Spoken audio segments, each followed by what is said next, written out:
Mesdames et messieurs, bonjour et bienvenue sur Diagonale.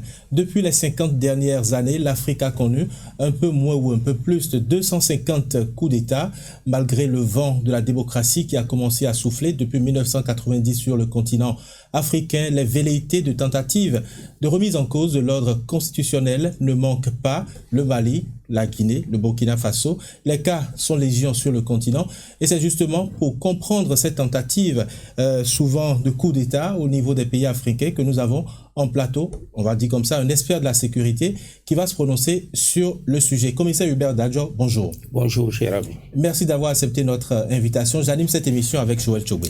Monsieur le commissaire, bonjour. Bonjour. Bienvenue dans nos locaux. Merci. Alors, j'ai envie de la rappeler il y a un instant, 50 années, plus de 50 années d'indépendance et toujours les vieux démons qui hantent l'esprit des Africains. 250 coups d'État, a-t-on donc dénombré. Vous êtes homme de rang. Ces coups d'État sont souvent perpétrés par des hommes, des militaires. Comment expliquez-vous ce goût prononcé des hommes, des forces armées pour ces actes de coups d'État? Je me dois de dire tout de suite que moi je suis policier, donc paramilitaire, pas nécessairement militaire. Mais je peux dire aussi que c'est notre affaire. Parce que pour commander, il faut avoir les renseignements, l'information.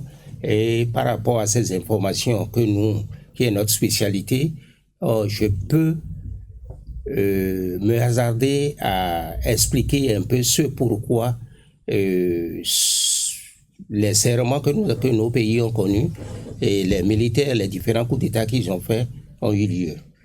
Pour ce faire, il nous faut interroger l'histoire, nous renvoyer à la genèse donc de l'avènement des indépendances. Qui étions-nous? Comment en sommes-nous arrivés aux indépendances? Est-ce que c'était un accord parfait avec ceux qui nous les ont concédés? La réponse brutale est tout simplement que non. Et apparemment, on nous a donné les indépendances, pas trop contents, et on nous les a concédées d'une manière, et de la manière dont on donne un mouton, et dont le propriétaire garde encore la corde. Et aussitôt que nos premiers dévanciers, que nous avons appelés les pères de l'indépendance, n'ont pas été les bons chiens de garde que nos anciens maîtres voulaient tenir en laisse, ils ont suscité des militaires et des mécontentements pour les faire partir. Et cela a été la répétition de l'histoire jusqu'à tout récemment. Malgré l'avènement de la démocratie, nos habitudes n'ont pas fondamentalement changé. Alors, monsieur le commissaire, nous allons rester en 1960 avec ces jeunes États africains qui ont obtenu, de gré ou de force, cette indépendance-là aujourd'hui. Vous disiez il y a un instant que les anciens colons ont certainement instrumentalisé des Africains contre d'autres Africains, n'étant pas forcément de bons chiens de garde, pour reprendre votre expression. Alors, qu'est-ce qui a pu expliquer le fait que certains Africains intellectuels se soient donc mis directement à la solde donc, du colon pour perpétrer ces coups d'État?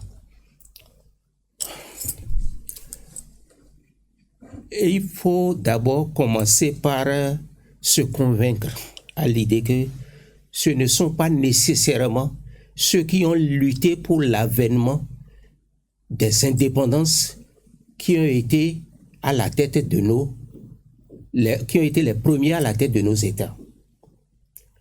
Et lorsque vous usurpez les fruits des combattants, il est normal qu'ils ne restent pas les bras croisés. Mais cela a fait le lit, cela a fait le bonheur du colonisateur qui est devenu le néocolon. Maintenant, demandez comment est-ce que d'aucuns auraient pu se faire les valets donc de ces maîtres-là. Bon, ça dépend de la personnalité de chacun. Et ce que nous savons le plus, c'est que tous autant que nous sommes, nous ayons bien qu'on nous caresse dans le sens du poil, et ça nous fait plaisir, et même quand on fait mal, on dit non, c'est comme si vous avez bien fait, on y croit. Or, ce n'est pas ce que ceux qui ont pensé la décolonisation, ceux qui ont pensé l'indépendance, les indépendances, c'est pas ça leur vision. Alors, leur intervention ont peut-être été aidées et biaisées pour qu'on ne soit jamais stable. Parce que notre stabilité n'arrange pas notre maître d'hier. Alors, avant de progresser dans cette émission, je veux bien rester sur la première partie de votre intervention concernant justement les instigateurs de ces coups d'État dans nos pays africains. Est-ce que, quand on prend un peu le Bénin de 1960 jusqu'à, mettons, 1972, le dernier coup d'État connu, est-ce que tous les coups d'État ont toujours été suscités de l'extérieur? Bon, il faut dire que quand ce n'est pas le cas et qui n'est pas béni par l'extérieur, c'est qu'il ne tient pas non plus. Il ne vivra pas longtemps, il ne tiendra pas longtemps. Il sera renversé également. Il sera renversé également parce que on a eu de grands maîtres qui n'avaient pour objectif que nous de surveiller nos dirigeants et de leur donner des indications sur lesquelles ils sont tenus de réagir selon leur bon vouloir. Sinon, il ne peut pas faire longue vie à la tête de nos États. C'est vrai que vous êtes resté un peu actif pendant la période révolutionnaire, même pendant la période du renouveau démocratique, et vous avez acquis une certaine expérience. Les questions que nous allons vous poser peuvent sortir un peu de votre sens, de votre champ d'intervention, mais vous allez essayer quand même de donner les explications que vous pourrez. Pourquoi alors, pendant la période 60 à 72, c'est le Bénin pratiquement, le Dahomey, qui a connu beaucoup de coups d'État, le nombre le plus élevé de coups d'État en Afrique occidentale? Quels étaient les intérêts des colons au Dahomey à l'époque? Ou enfin, du néocolon au Dahomey à l'époque? En fait, il faut vous dire que le Bénin a été le vivier de l'intelligentsia qui a aidé le colon à asseoir sa politique en Afrique en général et en Afrique de l'Ouest en particulier. Et dans l'histoire des luttes des peuples en Afrique, le Bénin a été aussi l'un des pays où les soubresauts contre le colon ont été les plus intenses et les plus intellectuellement mûris. Aussi, vous comprendrez que stratégiquement, il n'était pas bon pour le colonisateur, notre maître d'hier, de nous laisser servir d'exemple. Aussi, les choix de nos dirigeants étaient faits par rapport à notre turbulence, à notre éveil, à notre intelligence. Il fallait nous donner des gens qui nécessairement ne feraient pas l'affaire, ne nous conduiraient pas à bon port pour qu'on serve d'exemple aux autres pays. Je pense que c'est le fondement même de tout. Parce qu'on a eu de grands lutteurs et qui ont eu de grands noms, mais l'histoire, la petite histoire, les petites enquêtes que personnellement j'ai eu à faire et le vécu que j'ai eu de ces messieurs-là indiquent le contraire de tout ce que à ce jour on dit d'eux. Ils ont été de grands lutteurs, ils ont dirigé des institutions internationales, ils ont des syndicats internationaux d'Afrique, la FEANF par exemple, et ils ont fait de grandes choses au niveau de ces institutions. Mais aucun de ceux-là n'a été admis à être dirigeant donc de l'un de nos pays. Et le tout dernier exemple, c'est Gbagbo, qui a tenté quelque chose. Et vous savez là où il se trouve aujourd'hui. Mais avant même de venir, si vous parlez du cas de Gbagbo, on sait qu'il y a eu quand même des élections qui ont été contestées et que personne aujourd'hui ne peut dire exactement que c'est lui qui a gagné. Qui a contesté les élections? Mais c'est une honte pour l'ONU, la France et les Occidentaux en entier.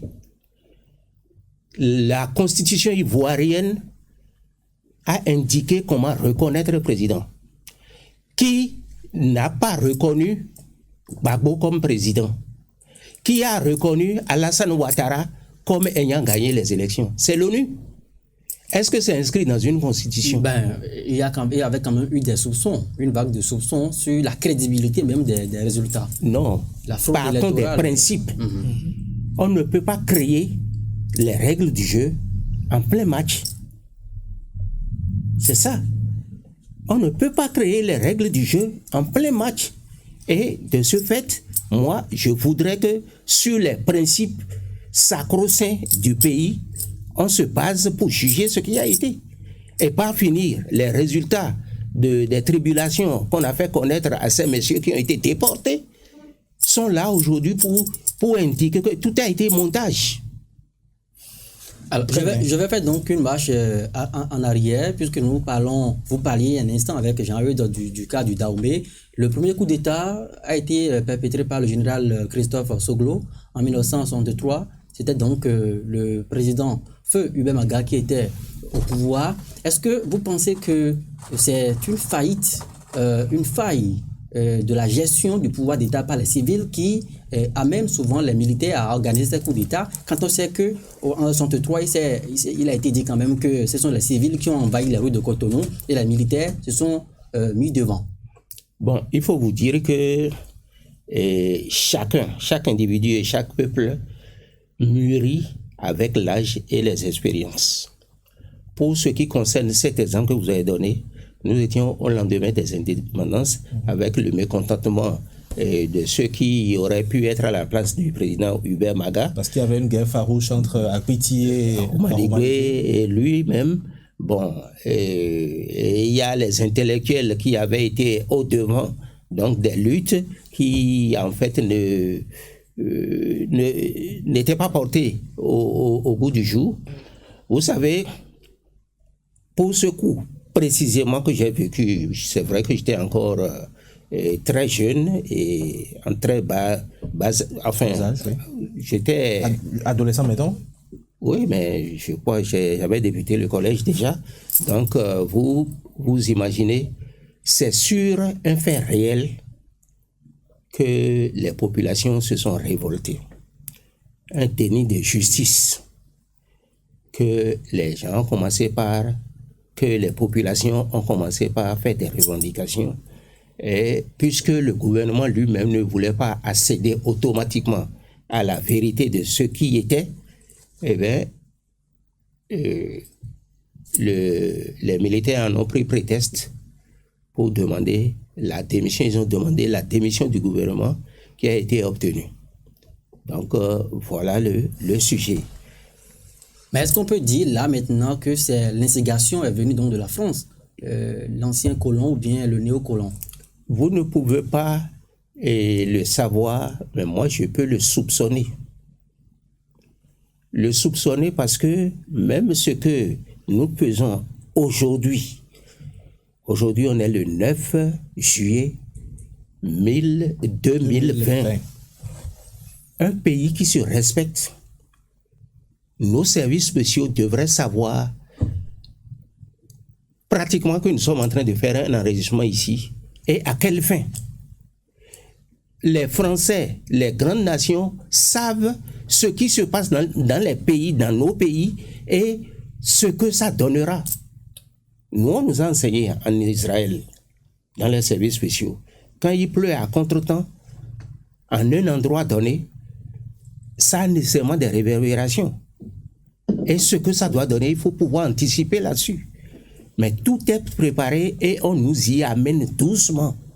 Même cette affaire de justice, à laquelle j'ai fait allusion tout à l'heure, pouvait être avancée ou bien être signalée pour créer le trouble qui donnerait raison aux militaires de le faire. Et la plupart du temps, c'est comme ça que ça se passe. Il y avait un monsieur très très savant en la matière qui répondait du général de Gaulle qui n'avait pas donné les indépendances de tête et de cœur, à plus, même que quelque part, leur grandeur devrait être rejugée aux normes internationales pour savoir si c'était humain ce qu'ils avaient fait en parlant d'indépendance ou en asservissant davantage que ce n'était le cas.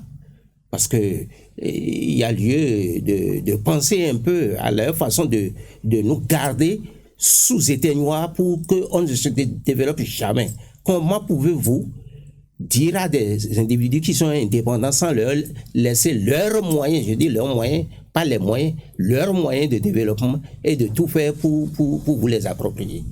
Alors, s'il y en a un qui veut trop voir clair, qui veut voir trop clair, dans les affaires de la France, bon, automatiquement, oui, il y a des raisons et on les y prépare même. Alors justement, si vous l'expliquez très bien, la France a donc intérêt, ou alors le néocolon à l'époque avait intérêt à placer tel ou tel autre pion pour des questions stratégiques, mais généralement on se sert après de l'armée. Comment est-ce que les premières armées ont été installées en Afrique de l'Ouest? Et au Bénin, par exemple, c'est vrai que vous êtes pas militaire, policier. Comment est-ce que l'armée avait été installée? Était-elle aussi fragile pour qu'il suffit simplement d'un coup de fil pour que les militaires prennent les armes et renversent ce président? Par définition, le militaire est servile. Et toutes nos armées ont été forgées et ont évolué par rapport oui. aux principes qui géraient les armées des colonisateurs. À partir de ce moment, c'est d'abord les colonisateurs qui nous ont légué les premiers militaires, les premiers officiers, et le contact était très facile, et avec notre ego qui est l'ancien maître fouettait un peu, on donnait les instructions et personne d'autre n'avait les armes. Donc c'est dire que l'armée était même déjà infiltrée ou était avec le colon. Les premières armées. Non, les premières armées sont nées de la colonisation. La colonisation. Nos premiers chefs militaires ont servi le colonisateur. Et ceux qui les ont recrutés après, les ont formatés par rapport aux formations que le colonisateur eux-mêmes leur a données. Aujourd'hui, moi qui suis là, supérieur à moi ne peut pas me donner des instructions militaires que je ne puisse pas exécuter. Peut-être que je l'exécuterai en tant que policier avec intelligence parce que, en dernier ressort, je pourrais être comptable de certaines choses, de certaines déviances. Donc, en dehors de ça, quand c'est le chef qui dit et qu'il est responsable, vous devez l'exécuter sans faille. Vous pouvez vous en expliquer après ou bien reprocher certaines choses gentiment après. Alors, vous dites que ces militaires ont été formés, sont passés par le moule de la formation du colonisateur, donc ils sont prédisposés à servir le colon et à être donc des instruments. Alors, est-ce que ce qui a manqué, ce n'est pas qu'une fois au retour au pays, qu'il y ait une école de formation à l'esprit patriotique pour développer en eux l'esprit nationaliste? Est-ce que ce n'est pas ça qui a manqué et qui a davantage rendu plus vulnérables ces personnes-là à perpétrer des coups d'État? Vous êtes suffisamment instruit pour le dire. C'est juste ce que le général Kérékou et ses camarades ont fait à partir de 1972 pour désintéresser les militaires de la gestion de la chose publique. C'est pour ça qu'il n'y a plus eu coup d'État. C'est ça, les militaires sont retournés au camp et n'ont servi que leurs armes jusqu'au dernier moment. Et en 1990, à la conférence nationale chez nous, ils ont encore envoyé un délégué pour réaffirmer leur intention de ne plus se mêler de la politique. Sinon, il y a souvent eu bien moins de choses qui ont motivé les interventions militaires dans la gestion, donc au sommet de l'État. Est-ce que c'est simplement le fait que les militaires soient retournés dans les casernes à partir de 1972 qui a permis à Mathieu Kérékou de passer 17 ans au pouvoir, ou alors est-ce qu'on ne peut pas chercher aussi les raisons au niveau politique, parce qu'il y a eu quand même le PRPB, il y a eu une idéologie qui a été proclamée, il y a tout ça qu'il faut prendre également en compte. Est-ce que c'est simplement parce que Mathieu Kérékou a décidé que les militaires repartent dans les casernes, parce qu'au-delà de tout, il y avait également pendant ces 17 ans une dictature implacable? Ça dépend de ce que vous appelez dictature. Parce qu'il faut pouvoir comparer les normes pour faire le choix qu'il faut. Et quand vous parlez de dictateur, c'est l'Occident qui situe les gens, qui nous a souvent situés. Or, il faut savoir s'ils ne sont pas plus dictateurs que nous. Parce que ceux qui nous obligent à la faim, à la crevaison, ou créent des maladies pour nous tuer, ils ne sont pas si c'est des humains, s'ils ne sont pas plus dictateurs que d'autres formes de dictature dont on parle. Monsieur le commissaire, il y a quand même des indicateurs. Quand on parle d'exécution extrajudiciaire, lorsqu'on parle de bâillonnement de liberté, de répression, est-ce que ce ne sont pas autant de faits qu'on affible aujourd'hui à la Révolution qui crédibilisent les critiques qui disent que sous la dictature, sous le général Mathieu Kérékou, qu'il y avait donc la dictature? C'est-à-dire, vous allez m'obliger à vous réclamer des exemples de cette période qui n'existe pas aujourd'hui. Et là, je conviendrai avec vous de ce que nous appelons dictature. On parlait certes de dictateur, c'est pas vous qui l'inventez, mais en réalité, c'est quoi la dictature? Nous avons connu un autre président démocrate qui a dit qu'il va falloir exercer la dictature du développement. Mettons-nous d'abord sur les termes d'abord, avant de faire chose là.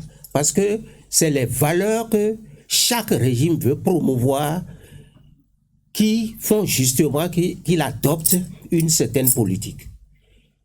Or, il y a la façon de concevoir le développement pour chaque individu ou pour un groupe d'individus selon qu'on penche pour l'une ou l'autre assertion, eh bien, on définit sa façon d'avancer. Ça choque nécessairement l'un ou l'autre. Et à partir de ce moment, vous avez le qualificatif que les uns ou les autres veulent vous affubler, ils veulent vous affubler. Alors, si nous quittons 1972 et que nous venons à la transition de 1990, depuis 1990 à nos jours, on peut dire qu'au Bénin, c'est vrai qu'il y a eu au moins 4 ou 5 tentatives de coup d'État, encore à nouveau. C'est vrai que chaque fois, ça a été souvent annoncé par le pouvoir qui est en place et qu'il y a un flou autour, on n'arrive pas à comprendre, mais on a quand même eu des tentatives de coup d'État. On va revenir sur ces cas. Mais à partir de 1990, il n'y a plus de coup d'État, à vrai dire, au Bénin, mais il y en a eu encore dans d'autres pays de la sous-région. Qu'est-ce qui explique cette stabilité au Bénin, mais que les autres pays de la sous-région n'ont pas? Bon, il faut dire que d'abord, pour éviter les errements de coup d'État ou bien d'incompréhension, il faut qu'on retourne à nos valeurs endogènes. Nos pays vivaient depuis la nuit des temps selon des habitudes et des us et coutumes. Les contradictions se réglaient d'une certaine façon. Ce qui n'était pas le cas de chez le colon, qui en fait, en nous l'acceptant, ne nous aurait jamais permis ne nous aurait jamais permis de rester leur vallée, vous comprenez ce que je veux dire? Oui. À partir de ce moment, c'est que il y a eu chamboulement dans notre tête, dans notre état d'esprit, et à partir de ce moment, nous avons connu tout ce que nous avons connu. Maintenant, à partir de 72, permettez que je fasse une ouverture encore là. Pédagogiquement, on est retourné à l'école des choses pour faire le point. Il y avait des séances d'idéologie, de formation, ainsi de suite, dans les casernes, dans les quartiers et tout ça. Et chacun, mais vous savez, le poids qu'un chef quartier avait de 72 à 90, il y a des préfets qui n'ont pas ça aujourd'hui. Je parle sous votre contrôle. Et en ces années-là, un ministre ou un membre du comité central bureau politique ne peut pas se rendre dans un quartier sans signaler sa présence au chef quartier. S'il l'apprend, il peut aller le sortir de là. Vous comprenez que ça ne peut pas satisfaire. Ça ne peut pas être à satisfaction pour cet élu, je dirais, entre griffes, ou celui-là qui est déjà un pacha, un maya. il va traiter le délégué de dictateur ou de tout ce que vous voulez. C'est-à-dire, sachons prendre avec pincette les mots et voyons de ce qui a été, ce que nous pouvons conserver pour le bon développement donc et harmonieux de notre pays par une bonne gestion. Ne foutons pas tout en l'air. Maintenant, de 90 à nos jours, il y a eu des tentatives parce que toujours, il y aura toujours des mécontents à tout ce qui se fait. Parce que la règle est faussée, comme je vous ai dit. Il aurait fallu qu'il y ait un forum au niveau duquel la politique générale du pays, pendant une certaine période, aussi bien du point de vue de l'éducation que économique et tout ça là, on se fixe des objectifs et qu'on se trace les moyens et qu'on indique quelqu'un pour rester au devant, pour nous faire chose là, pour nous amener à ce port-là. Il aurait fallu qu'il y ait un forum qui indique tout ça et quelqu'un arrive pour l'appliquer pour que nous ayons moins de mécontentement. Parce qu'en réalité, qu'est-ce qui se passe? Moi, je dis qu'aucun président n'est mauvais. Aucun système ne l'est non plus. Mais en fait, à la date après 90, tous les présidents que nous élisons, c'est qu'on leur donne mandat, on donne mandat à leur individu pour nous conduire où bon leur semble. À partir de ce moment, comment voudriez-vous qu'il n'y ait pas de mécontents? Alors, c'est la question fondamentale qu'il faut pouvoir régler. Alors, vous liez, monsieur le commissaire, cette tentative de coup d'État s'est déjouée par le fait que nous ayons une politique de développement hasardeuse? Bon, votre mot est trop fort. Mais si... Non, votre mot est trop fort. Je dis, pour être constructif et productif, moi, je souhaite qu'on réfléchisse à la norme qui devrait s'imposer à tous. Il y a des pays dans lesquels, même au Nigeria, je sais qu'il y a des points de politique sur lesquels vous pouvez être n'importe quel président, vous ne pouvez pas faire autre chose que ce qui se faisait. Alors, moi, je veux bien revenir sur les coups d'État, les derniers de 90 à nos jours. C'est vrai que la méthode a changé également. La méthode de coup d'État a changé un tout petit peu. Qu'est-ce qui a fait que généralement, à chaque fois, on a eu vent de ces coups d'État? Est-ce que les renseignements ont commencé à mieux fonctionner? Qu'est-ce qui fait que ça ne marche plus? Bon, en fait, est-ce qu'aujourd'hui, les gens peuvent encore faire des coups d'État? C'est la grande question. Je pense qu'il serait très difficile. Il peut y avoir des coups de force, des perturbations de la vie normale pour freiner, gangréner l'évolution donc, de nos sociétés. Mais coups d'État tels que conçus, où c'est des militaires qui sortent des casernes pour aller faire chose là, c'est faux. On peut remettre en cause l'ordre établi par un assassinat d'un ou des responsables, histoire de refaire faire les élections. Mais de mon point de vue. Parce que quand on parle de coup d'État, il faut forcément que les militaires sortent pour prendre le pouvoir. Mais puisque c'est l'assertion que nous avions de la chose. Est-ce que vous voyez? Mais maintenant, d'abord, combien de temps ont-ils pour se réunir? Ou bien même s'ils se réunissaient, qu'on les contactait pour les mettre ensemble, avec quels moyens ils iront faire quoi? Et ce qui se passe aujourd'hui, c'est l'extérieur. Vous avez vu, comme à l'instar de ce qui s'est passé en 1977, lorsqu'ils ont vu que... Ça ne marchait plus de l'intérieur? De l'intérieur. Mais c'est des Béninois qui sont allés constituer des forces étrangères pour venir envahir. Ils n'ont pas hésité à tuer d'autres Béninois. Pour quelle cause? Est-ce qu'on ne pouvait pas s'entendre au départ pour que et ceux qui étaient au pouvoir et ceux qui sont mécontents trouvent un juste milieu au lieu d'en arriver à ce crash? Il faut comprendre qu'après 1972, arrivé en 1977, que c'est depuis 1977 en fait que les coups d'État ont commencé à échouer au Bénin. Puisque ça a été le dernier qui n'a pas réussi. Non, il y en a eu d'autres. Il y a eu des affaires tout au long. En fait, il y a eu une accalmie après 1977, mais dans les années 80 et quelques.